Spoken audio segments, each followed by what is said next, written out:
Fashionpreneur, aku Ratu Ashila, Senior Fashion Consultant dari TBF. Hari ini senang banget kita podcast bareng sama Kak Rizky Triana. Halo. Selaku founder dari Uma Ethnic ya. Tuh.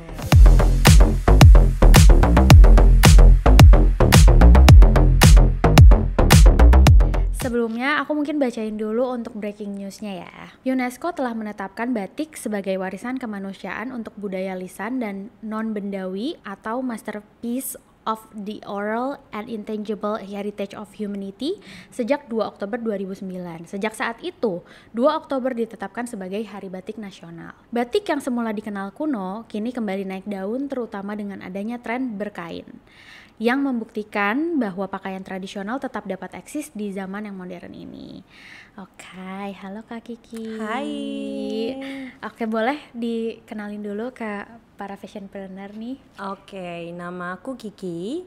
Rizky Triana biasa dipanggil Kiki. Aku founder dari OE, biasa disebut Uma Ethnic, sekarang OE sebutannya. Iya. Nama kerennya OE jadi. Iya, logonya juga pokoknya semuanya udah OE. Iya. Terus apa ya, kalau aku sendiri sudah berjalan 10 tahun sekarang di OE. Terus backgroundku malah komunikasi. Jadi nggak ada background fashion melencongnya sama agak jauh ya. Betul, jadi bener-bener di jalan baru belajar gitu ya. Okay. Terus learning apa by lagi doing ya? jadi ya. Betul. Kebetulan di OE ini aku single founder juga. Oke, keren terus apalagi ya, perkenalannya itu aja kali ya. Oke, boleh. Berarti aku yang tanya-tanya aja ya. Boleh, silahkan.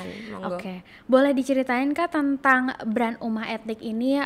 Aku sih lebih pengen taunya adalah kenapa sih Kak kok memilih batik sebagai brand kakak gitu? Oke, sebenarnya background dulu aku justru bukan orang yang dulunya suka fashion, bukan orang yang suka batik. Iya. Jadi aku mulai 19 tahun kan, jadi kayak kebayangkan Oh nggak my ada God, 19 tahun kayak dede banget, belum apa ya, kayak udah mahasiswa biasa gitu ya di UI. Terus kayak yang bikin aku jatuh cinta itu gara-gara aku sempat ikut kayak pigeon gitulah ya. Terus di situ pokoknya dikasih kesempatan turun langsung kayak ke Jogja, Belusukan Solo, gitu berarti iya ya? bener-bener ngelihat langsung.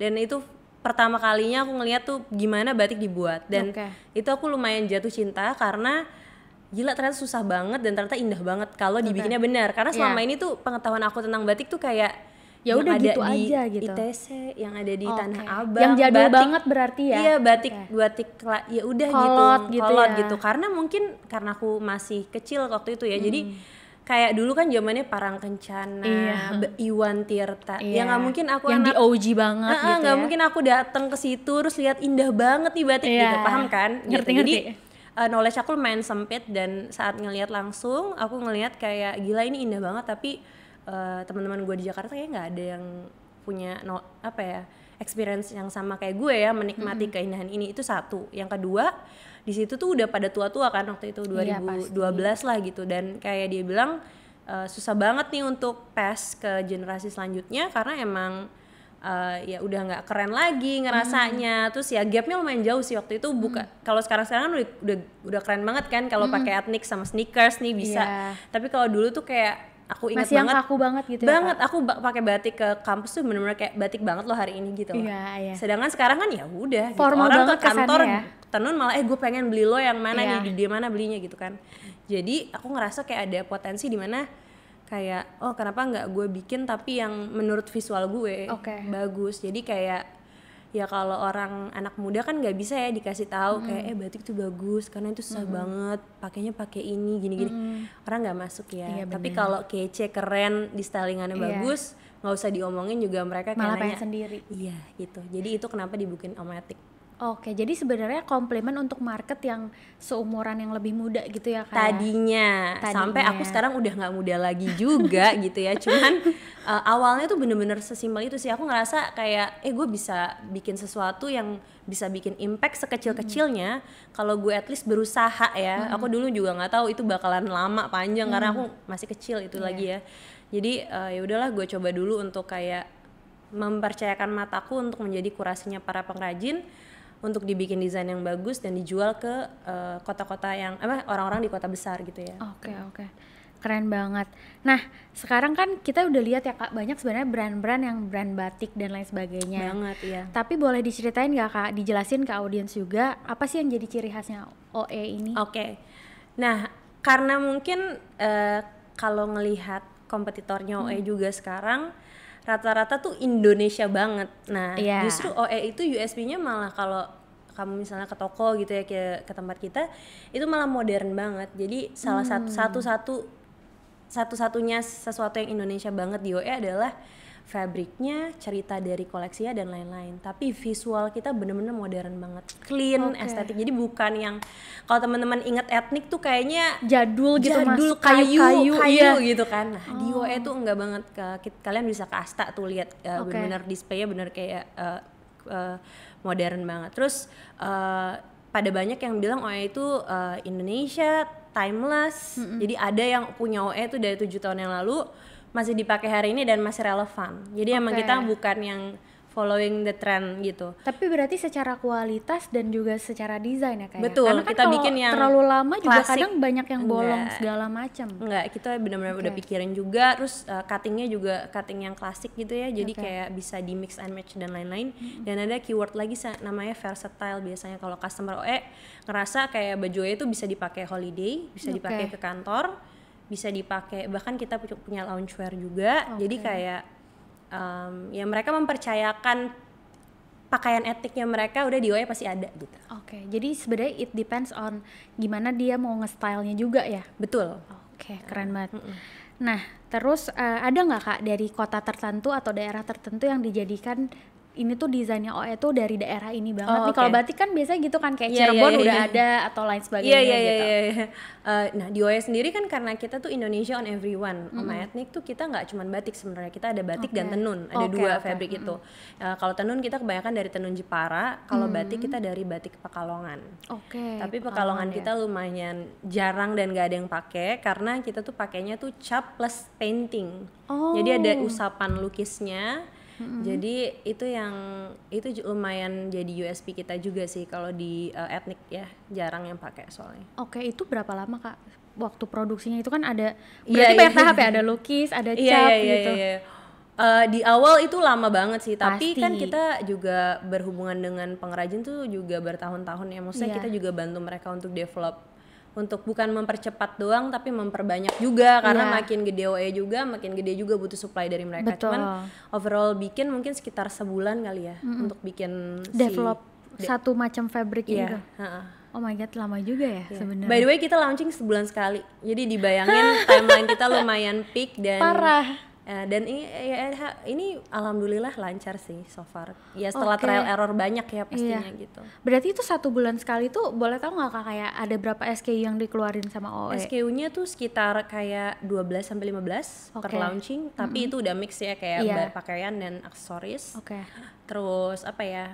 Ya kita bikin timeline detail gitu sih dari kapan kita bikinnya, terus ya dan lain-lain sebagainya. Oke. Nah, ini menarik juga nih yang aku pengen tanyain adalah kan ini batik ya Kak ya. Terus kan berarti Kakak sama dengan membuat banyak twist nih di OE ini karena kan Kakak benar-benar nge-mix antara modern sama tapi gimana caranya versatile, terus gimana caranya Kakak masukin tetap unsur tradisional dan lain sebagainya. Nah, strategi marketingnya gimana tuh Kak kira-kira? Kalau ada dua ya, kalau dari sisi desain dulu kali ya. Karena kan sebenarnya produk tuh ya menurut aku salah satu yang kuat lah ya kalau di fashion kan. Kalau mau brandingnya secakep apa, kalau produknya nggak ya susah ya. Kadang tuh banyak juga Kak kayak orang misalkan Instagramnya bagus visual tapi rata-rata nggak mau balik beli lagi karena produknya ya cukup mengecewakan. Betul. Jadi di produk itu kita konsepnya tuh benar-benar less is more gitu loh.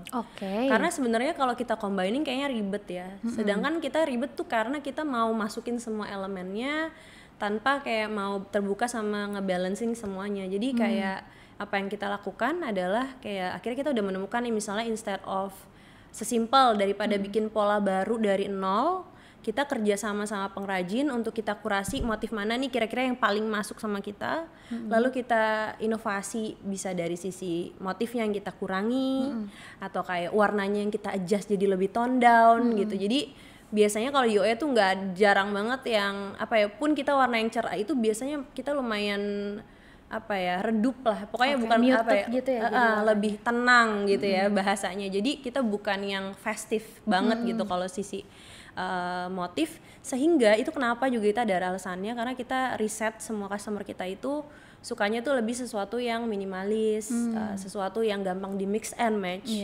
Karena begitu satu pop up banget menurut customer kita ya, akan lebih susah tuh nanti di mix sama yang lain gitu. Iya, karena orang tuh kalau terlalu pop up juga kayak udah Udah inget udah punya ini ya, gue inget gitu lo pakai kan. ini gitu. Nah, Iya. itu kenapa aku bilang itu timeless, karena rata-rata motif kita dan pattern kita itu bener-bener kayak ya misalnya tahun ini dipakai 5 tahun lagi ya masih oke aja itu patternnya, bukan Nggak yang bosen seasonal gitu ya. Iya itu juga menurut aku yang bikin klien juga balik gitu. Terus kalau dari sisi marketing dan branding gitu, gimana caranya kita compete gitu ya dari sisi batik, ya visual sih menurut aku kuncinya di kita. Jadi kita berusaha ngebawa customer dan calon customer kita untuk masuk ke dunia kita lewat visual yang kita sajiin. Visual tuh banyak sih, dari visual experience di toko kita bikin kayak apa, experience di mereka ke website kita. Misalkan kita sekarang udah mulai expand tuh ke luar negeri juga gitu. Kita bikin semua orang yang nggak tahu pas masuk OE tuh ngerti OE itu apa dan appreciate sama value kita, sehingga kayak dia mau ngeluarin uangnya untuk trade sama barang kita. Dan saat dia nerima barang juga experience itu kita jaga. Kita bikin, aku tuh terinspirasi sama film di internship gitu ya, bikin gimana caranya mereka waktu beli tuh kayak bukan mereka yang bayar tapi mereka kayak ngaduin mereka sendiri. Jadi kayak di dalam package cowoknya tuh pasti nggak produk doang, ada tiba-tiba kita kasih sabun pencucinya langsung yang kita kerja sama Attack Batik Cleaner gitu, atau misalnya kita kasih gift apa gitu, atau kita kasih voucher, pokoknya kita kasih sesuatu banyak Thoughtful hal yang ya, Kak. akhirnya mereka ingat oh gue beli di OE itu happy. Dan salah satu USP kita yang menurut kita powerful dan gak ada kompetitor kita yang punya adalah kita free adjustment. Jadi kan kita online dan offline ya, jadi kita mau make sure orang yang beli di OE itu secure sama fit di badannya mereka masing-masing gitu. Jadi ya sering banget kayak customer tuh udah order terus di notesnya udah kayak pinggangnya dibikin sekian ya, ininya dibikin sekian. Di kita tuh bisa, karena kita produksinya in-house dan outsource. Jadi itu kelemahan kita, karena kita punya produksi in-house, kita jadikan kelebihan. Karena ya itu kenapa jadi kita bisa maintain si customer yang requestnya spesifik itu, karena tiap orang unik ya. Ada yang pinggangnya lebih kecil, pinggulnya lebih besar, pinggulnya lebih kecil, pinggangnya lebih besar, panjangnya juga beda, jadi nggak bisa. Itu menurut aku yang bikin retention dan OE lumayan stabil ya dari 10 tahun ini gitu. Maksudnya bertahan tuh menurut aku karena itu sih. Jadi bener-bener kayak ngasih customer tuh the best experience yang bisa mereka dapetin gitu. Betul banget. Bahkan sekarang kita udah nggak main diskon sama sekali kecuali mid year dan end year. Oh gitu Kak? Gitu. Tapi tetap customer datang ya? Customer salesnya malah naik. Percaya nggak percaya. Jadi yang kita improve tuh bener-bener ya itu tadi, dunia kita yang kita improve sehingga orang yang masuk lebih banyak, lebih penasaran, lebih bangga pakai OE-nya gitu. Tapi berarti kalau aku perhatiin berarti OE itu adalah orang yang tetap brand yang tetap kayak dia konsisten untuk oh ya udah fokus ke brandnya sendiri. Kan ada brand yang kayak mungkin terlalu ngelihat banyak kompetitor atau kayak terlalu ngelihat banyak kayak benchmark yang lain, jadi kayak agak kepecah-pecah gitu kan, agak bercabang banyak gitu. Iya kan berarti? Aku bisa bilang ini perjalanan sih. Mungkin OE seperti itu juga karena kita sudah kemarin melalui banyak errornya juga gitu. Jadi kan ya ini kalau brand ya muda-muda nggak muda ya sebenarnya. Aku selalu ngeliat OE itu lagi reborn sih 2 tahun belakangan ini. Jadi sempat ada di masa kayak kita bingung gitu loh, kita positioningnya apa, impact kita tuh apa, segala macem ya, perdebatan itu. Tapi karena kita usaha terus, kita coba ini, kita evaluasi, lama-lama tuh ramuannya jadi kebentuk tuh. Dan emang itu kayaknya nggak bisa diduplikat sama siapapun kompetitornya, karena it takes time. Butuh juga yang menurut aku hebat juga tim OE-nya solid banget gitu. Dan ya itu yang, dan kita semua punya growth mindset yang kita harus belajar terus kayak gitu-gitu sih yang benar-benar nyelamatin sampai OE sekarang tuh udah saklek nih ya. Kita udah kayak gini, kita gedein dulu nih OE yang segini, baru nanti step berikutnya ya mungkin baru kolaborasi apa segala. Jadi ini kita lagi pengen bikin DNA yang kuat banget sama OE-nya. Jadi kita mau collab sama siapapun, OE-nya udah tetap OE gitu. Jadi tinggal menggabungkan apa yang OE punya dan yang lain. Itu yang kita lagi bikin sih. Menarik banget. Oke, ini ada pertanyaan lagi. Bagaimana cara agar brand fashion dapat mengintegrasikan tanggung jawab sosial dan pelestarian budaya ke dalam strategi bisnis mereka secara keseluruhan sambil mempertahankan profitabilitas dan daya saing di pasar? Waduh, agak berat ya ini pertanyaannya. Kayak skripsi gue aja nggak kayak gitu kayak pertanyaannya. Oke, tapi apa ya? Gue sederhanain aja ya. Mungkin ya balik lagi karena aku bukan orang fashion, bukan orang bisnis, bener orang anak kuliah yang tadinya cuma iseng Berarti bisnis. happy go lucky ya kakak ya, udah bikin deh gitu kan. Iya, cuman aku bedanya menurut aku konsisten aja sih. Kayak itu resilient gitu sih, loh. Kak, Resilient tuh kayak ya gue akan coba terus, kayak gue jatuh 7 bangun 8 gitu. Jadi karena aku bukan orang fashion, aku sempat questioning juga sih kayak gue bikin ini tuh impactnya apa ya dan lain-lain sampai kemarin pandemi. Dan itu pasti impactful buat semua brand fashion ya. Yang tadinya kalau OE alhamdulillah walaupun bisnis terimpact tapi emang financially kita lumayan stable, dewasa pengelolaannya. Jadi selamat karena kedewasaan itu sendiri gitu ya. Cuman di situ kita ada di titik kita stop produksi memang. Jadi kita cuma ngeluarin produksi yang udah ada. Terus pokoknya beberapa bulan gitu kita nggak kontak-kontak sama pengrajin kita. Dan sampai di titik pas kita kontak lagi pengrajin kita tuh udah nggak jadi pengrajin, udah jadi apa yang lain karena bener-bener ternyata kalau bayangin ya bikin kain walaupun B2C banyak dong beli kain, ya kan. Cuman kalau orang nggak keluar rumah ada nggak sih tiba-tiba hasrat gitu kayak aduh gue pengen beli kain ini, cari online terus cari pengrajin di Jepara terus nyemilin kain. Kayaknya kain itu experience yang offline banget, yang belanja yang ini ya. Makanya jadi orang-orang pengrajin itu bergantungnya sama B2B gitu, sama kita-kita yang makanya aku bilang aku nggak pernah ngelihat teman-teman aku di Branatic tuh banyak banget dan aku nggak pernah ngelihat dia jadi kompetitor. Jadi justru malah ya ini bareng-bareng malah bisa nih karena ini kan nggak mungkin satu OE bisa memberi makan semua pengrajin toh gitu kan. Dan pas aku datang aku ngobrol kenapa udah nggak jualan kain lagi karena benar-benar sepi, nggak ada yang beli, nggak, toko tutup kan, toko-toko tutup karena PPKM dan segala macam. Terus akhirnya disitulah aku ngerasa oh ini impact yang gue miss kalau gue nggak ada. Jadi sebenarnya aku nggak niat untuk aku nggak beli dong karena kan emang aku punya stok, aku nggak apa-apa gitu kan. Tapi once kayak aku stop, oh nggak ada nih kayak apa namanya yang order gitu kan. Jadi disitulah aku tahu akhirnya kayak itu malah jadi vice versa, malah jadi apa ya pecutan lah ya buat aku dan tim OE untuk kayak oh kita berarti harus jadi besar nih karena berarti kalau kita jadi besar ini pengrajin juga tambah besar. Terhidupi juga dan sustain. Dan akhirnya aku cari cara kan gimana cara ada orderan lagi dan segala macam. Aku kerja sama waktu itu sama GF3 kalau pernah dengar kayak Sumarekon. Terus kayak oke, kita bikin project, bikin fashion show, bikin apa. Pokoknya akhirnya aku yakinin lagi ayo batik lagi yuk. Aku udah bikin konsep, aku udah punya tempat untuk jualan, aku udah yakin ini bakalan naik lagi. And then ya udah kita mulai dari kecil-kecil lagi, bikin produksi skala kecil dulu.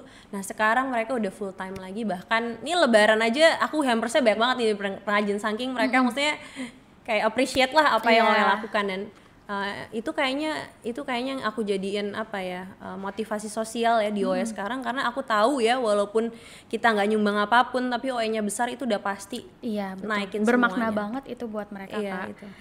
Oke, nah pertanyaan selanjutnya ini yang aku pengen tanyain, aku juga penasaran sih Kak karena kan berarti OE itu adalah bisnis yang emang O2O juga, jadi ada online, ada offline juga. Nah itu menurut kakak distribution channel mana yang paling cocok nih untuk OE atau ternyata oh ya udah both of them tuh emang complement each other? Karena aku di fashion sih ya kita kan mulai online ya dulu karena anak mahasiswa siapa buka toko tiba-tiba di mall kan nggak ada juga. Cuman maksudnya seperjalanan aku akhirnya belajar selama masih di fashion dua-duanya sangat-sangat dibutuhkan karena yang tadi aku ceritain aku pengen bikin dunia OE yang orang bisa punya experience lewat manapun itu, sesimpel kayak lewat Tokopedia dan lewat gue lagi lewat di Astra lihat misalnya banyak orang dengan experience beda-beda, aku pengen kenalkan OE-nya. Jadi menurut aku dua-duanya sangat penting dan dua-duanya ada target marketnya. Beda tuh Kak target marketnya? Beda, ada yang beda, mostly beda, tapi ada juga yang bersisipan. Jadi apa ya, ada yang misalnya ya nggak usah jauh-jauh deh, aku awalnya kan berarti jualan online kan, tapi aku sangat-sangat tidak beli online kalau baju. Iya. Karena aku pengen experience di mana aku pengen coba pegang bahan, apalagi aku ngerti bahan kan, karena aku orang produksi banget gitu. Terus, nah aku aja kayak gitu kan, walaupun keren banget nih kolaborasi udah sama artis, itu nggak bisa, tetep pengen coba, emang agak kolot nih, padahal masih muda gitu kan, gitu. Terus sama juga sih kayak yang kita tapin kan banyak gitu. Kalau di online kita bisa spesifikin misal orang yang follow atau kayak kita adsin sengaja ya. Orang yang nggak tahu kita paparkan ads itu bisa. Sama juga di offline gitu. Ada orang yang cuma iseng lagi jalan ke PIM lihat OE jadi tahu OE. Aku selalu percaya karena aku lebih ke bisnis instead of fashionnya ya, kayak bisnis tuh intinya diduplikasi sih. Jadi gimana dengan 24 jam yang sama kita show dimanapun kita berada gitu. Dan dengan kayak kita punya banyak channel itu, kita bisa lebih off sama diri kita, maksudnya bisa lebih nggak terlalu kerja keras yang nguli tiap hari, tapi lebih ya aku bisa punya waktu untuk networking, belajar lagi dan lain sebagainya. Itu kenapa aku insist banget kita harus ada di mana-mana, gampang dicari, di e-commerce semua ada, ads-nya harus ada dimanapun gitu. Oke, keren banget. Nah, ngomongin target market nih Kak, kan sekarang kita tahu ya kalau batik itu ada yang emang jadi looks-nya kayak kolot banget, ada yang memang yang Kakak ciptain kan yang lebih bisa dipakai nih, yang anak-anak muda tuh lebih bisa pakai gitu. Nah, menurut Kakak ini cara approaching-nya gimana nih Kak, ke yang lebih muda sama yang lebih tua? Oke, pertama aku sekarang udah berhenti lah beberapa belakangan ini untuk benar-benar mengklasifikasi customer dari sisi umur. Kenapa? Karena kayaknya udah cukup bias ya sekarang, karena menurut aku aku tahu banget customer aku siapa aja. Jadi bener-bener bahkan aku punya baby namanya OS Signature, maksudnya di OE baby apa, kita punya lini baru namanya OS Signature yang lebih premium. Kita tahu setiap profile konsumen kita tuh siapa, tuh tahu banget gitu. Dan mereka tuh lucunya kayak misalnya 45 misalnya umurnya, tapi ya lifestyle tuh ya 29, 30. Ada juga yang 25 tapi lifestyle kok 35 gitu. Jadi kayaknya usia tuh udah nggak bisa jadi patokan lagi, tapi ke lifestyle-nya. Jadi yang kita tap in tuh di keseharian lifestyle-nya. Jadi dibanding ke umurnya. Iya, biasanya kan kayak core marketnya berapa gitu kan. Kita nggak ada kayak gitu, karena bagi kita semua bisa masuk ke dunia OE dan welcome asal mereka yang fit in ke dunia kita. Nah gitu loh. Jadi jadi kita fokus ke, kita breakdown tuh kayak kira persona yang kita mau targetin itu sehari-hari kayak dari pagi sampai malam tuh ngapain aja, behavior adanya di mana gitu aja. Dia suka olahraga apa enggak, suka ini apa enggak, terus karirnya apa sih, sebenarnya sedetail, oh ini ada yang investment bank, kok investment bank belinya OS Signature, yang menurut kita tuh OS Signature tuh kayak kalau fashion tuh udah kolektor gitu ya, karena aneh banget bentuknya, kayak nggak mungkin orang kebanyakan beli gitu kan misalnya. Ya karena mereka lifestyle-nya emang mereka suka fashion, suka apa gitu, mereka melek sama dunia fashion apa segala macam.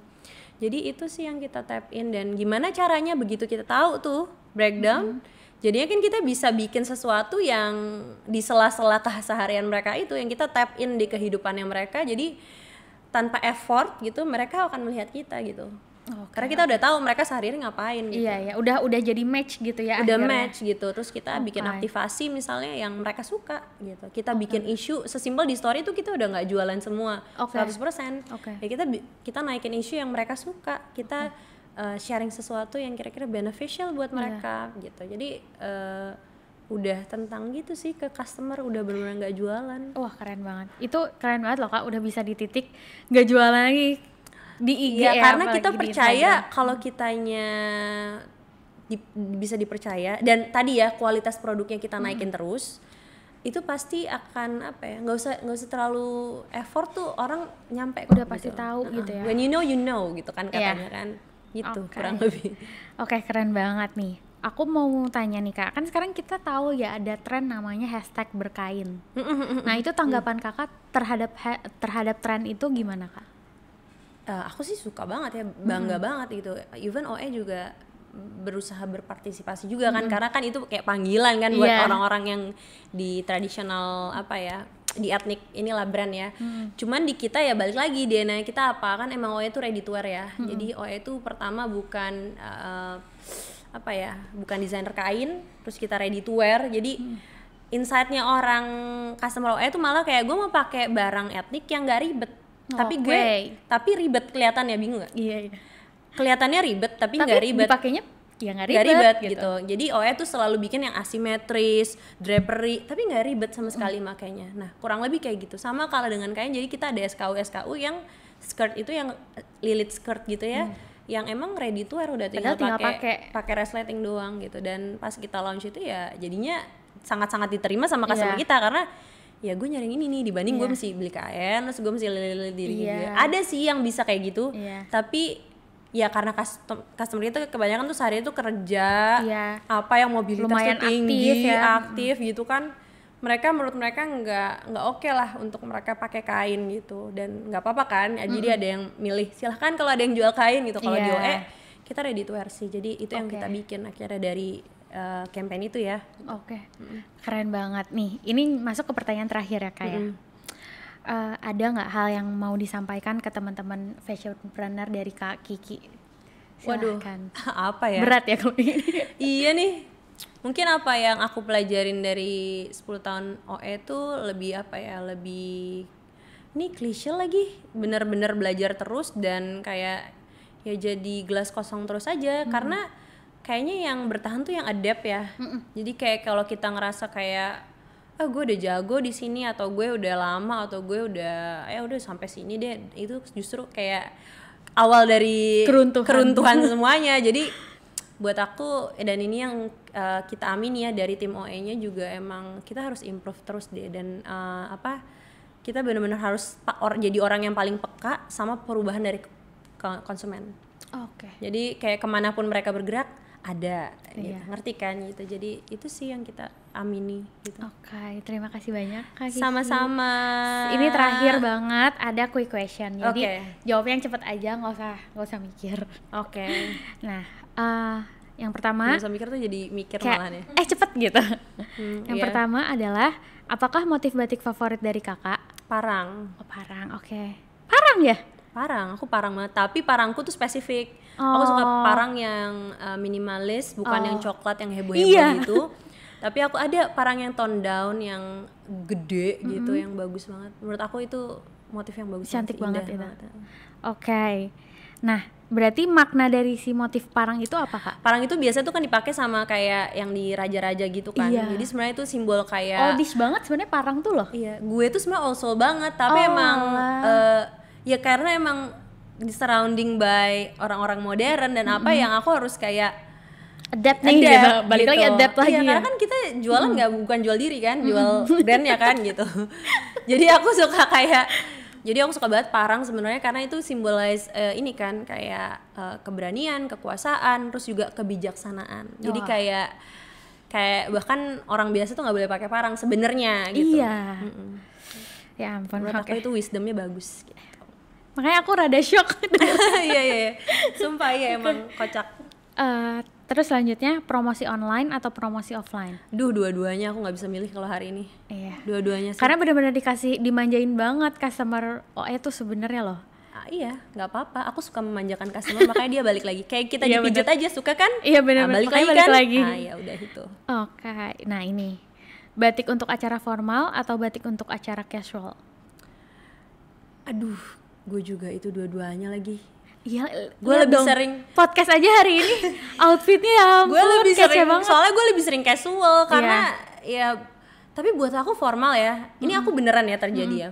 Jadi kita tuh ada email dari customer kita, bukan customer kita bahkan, atau partner kita, aku lupa deh. Pokoknya partner kita di Singapura. Terus dia email kita cuman info dia lagi acara Tatler di Singapura. Terus dia lihat ada orang Indo pakai OE dan dia bangga banget ngelihatnya. Karena lokal brand udah nyampe, game-nya ada di situ. Nah, itu kan formal event yang bahkan global kan, dan dimana lu pakai batik itu jadi identity lu dan representasi dari lo. Jadi misalnya lo udah cakep ya, misalnya kayak lo suatu aktivis atau lo kayak karir women yang jagoan gitu-gitu, tapi kan lo orang Indonesia dong. Lo harus baju itu fashion kan medium kita buat komunikasi kan. Betul. Kita tuh sukanya kayak apa sih gitu, kita dari mana. Nah, salah satunya lewat batik dan tenun gitu menurut aku. Dan saat kalian pakai dan itu representatif ya, bukan cuman kayak menurut gue sih bagus, menurut lo ya B yang apa-apa gitu misalnya gitu, ngerti gak sih kayak yang sama nih standar bagusnya semua orang di situ dan apa segala macam, dan itu representatif, buat aku bangga banget sih. Makanya campaign OE kan Indonesia on Everyone. Oke, iya, Indonesia on Everyone itu ya. Oke, ini terakhir 3 hal yang mendeskripsikan OE. Apa ya? Itu tadi kali ya, modern, Indonesia, dan apa ya, versatile mungkin? Iya, betul. Versatile. Keren gitu. banget.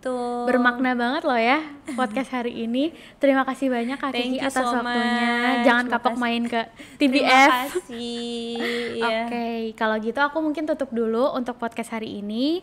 Terima kasih banyak para fashionpreneur. Bye. Bye. As always, thank you for listening to TBF Podcast. And don't forget, fashion is nothing without its ecosystem. If you enjoy our show, please rate and review us on Spotify, and don't forget to share. Find more about us on Instagram at TBF Consultant, where you can also join our community and receive any information regarding our services as well as upcoming events. Our website, tbfconsultant.com. You can also tell us on what do you want to hear on our next episode. This podcast was created by TBF Consultant and is a product of the Bespoke Fashion Consultant.